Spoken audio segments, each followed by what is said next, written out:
నిర్గమకాండము 20వ అధ్యాయము. దేవుడు ఈ ఆజ్ఞలన్నీ వివరించి చెప్పెను.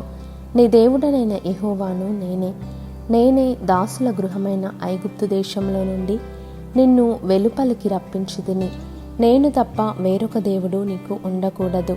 పైన ఆకాశమందే గాని క్రింది భూమి అందే గాని భూమి క్రింద నీళ్ళయందే గాని ఉండు దేని రూపమునైనను విగ్రహమునైనను నీవు చేసుకొనకూడదు.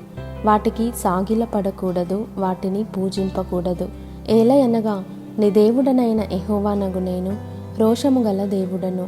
నన్ను ద్వేషించు వారి విషయములో 3-4 తరముల వరకు తండ్రుల దోషమును కుమారుల మీదికి రప్పించుచు నన్ను ప్రేమించి నా ఆజ్ఞలు గైకొను వారిని 1000 తరముల వరకు కరుణించువాడనై ఉన్నాను. నీ దేవుడనైన యెహోవా నామమును వ్యర్థముగా నుచ్చరింపకూడదు. యెహోవా తన నామమును వ్యర్థముగా నుచ్చరింపు వానిని నిర్దోషిగా ఎంచడు. విశ్రాంతి దినమును పరిశుద్ధముగా ఆచరించుటకు జ్ఞాపకముంచుకొనుము. 6 దినములు నీవు కష్టపడి నీ పని అంతయు చేయవలెను.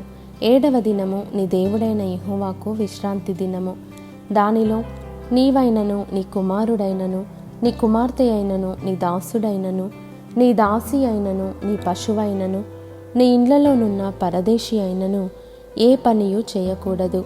6 దినములలో యెహోవా ఆకాశమును భూమియు సముద్రమును వాటిలోని సమస్తమును సృజించి 7వ దినమున విశ్రమించెను. అందుచేత యెహోవా విశ్రాంతి దినమును ఆశీర్వదించి దాన్ని పరిశుద్ధపరచెను. నీ దేవుడైన యెహోవా నీకు అనుగ్రహించు దేశంలో నీవు దీర్ఘాయుష్మంతుడవగునట్లు నీ తండ్రిని నీ తల్లిని సన్మానించుము. నరహత్య చేయకూడదు, వ్యభిచరింపకూడదు, దొంగిలకూడదు, నీ పొరుగువాని మీద అబద్ధ సాక్ష్యము పలుకకూడదు, నీ పొరుగువాని ఇల్లు ఆశింపకూడదు, నీ పొరుగువాని భార్యనైనను అతని దాసునైనను అతని దాసినైనను అతని ఎద్దునైనను అతని గాడిదనైనను నీ పొరుగువానిదగు దేనినైనను ఆశింపకూడదు అని చెప్పెను. ప్రజలందరూ ఆ ఉరుములు, ఆ మెరుపులు, ఆ బూరధ్వనియు, ఆ పర్వత ధూమమును చూచి భయపడి తొలగి దూరముగా నిలిచి మోషేతో ఇట్లనిరి, నీవు మాతో మాటలాడుము, మేము విందుము. దేవుడు మాతో మాటలాడిన ఎడల మేము చనిపోవుదుము. అందుకు మోషే, భయపడుకుడి, మిమ్ము పరీక్షించుటకును మీరు పాపము చేయకుండునట్లు ఆయన భయము మీకు కలుగుటకును దేవుడు వేం చేసెనని ప్రజలతో చెప్పెను. ప్రజలు దూరముగా నిలిచిరి. మోషే దేవుడున్న ఆ గాఢాంధకారమునకు సమీపింపగా యెహోవా మోషేతో ఇట్లనెను, ఇశ్రాయేలీయులతో ఇలాగు చెప్పుము, నేను ఆకాశము నుండి మీతో మాటలాడితినని మీరు గ్రహించితిరి.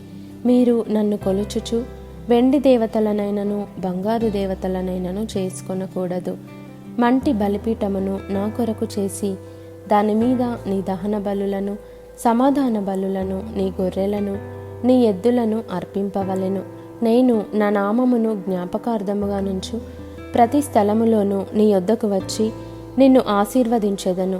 నీవు నాకు రాళ్లతో బలిపీఠమును చేయునప్పుడు మలిచిన రాళ్లతో దాన్ని కట్టకూడదు. దానికి నీ పనిముట్టు తగలనిచ్చిన ఎడల అది అపవిత్రమగును. మరియు నా బలిపీఠము మీద నీ దిగంబరత్వము కనబడకయుండునట్లు మెట్ల మీదుగా దానిని ఎక్కకూడదు.